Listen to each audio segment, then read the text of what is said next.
আসসালামু আলাইকুম ভিউয়ার্স, আশা করি সকলেই ভালো আছেন। আবিদ হাসান রাফি ইউটিউবে সকলকে স্বাগত।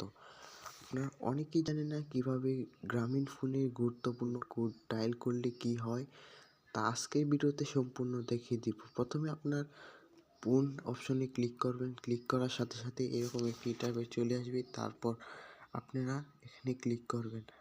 যেমন আমি আমার মোবাইলে বর্তমান ব্যালেন্স চেক করি, তখন আমি *566# কল এটা লেখার সাথে সাথে এমন একটি ইন্টারফেস চলে আসবে। একটু ওই যে বর্তমানে জিরো ব্যালেন্স 11 টাকা। আমি আমার মোবাইলে বর্তমানে এমবি চেক করতে চাই, তার জন্য প্রথমে *121*2# কল এই অপশনটিতে ক্লিক করব। তারপর বর্তমানে এমবি অথবা মিনি দুটোটাই দেখতে পারবেন। দেখতেছেন আমার মোবাইলে মেসেজ চলে এসেছে। আর তারপর আমি যদি বর্তমানে কোনো নিজের মোবাইল নিজের নাম্বার বের করতে চাই, তার জন্য *2# কল এই নাম্বার অপশন ক্লিক করব। তারপর দেখতে পারবেন এই যে বর্তমানে আমার মোবাইল নাম্বার এখানে চলে এসেছে।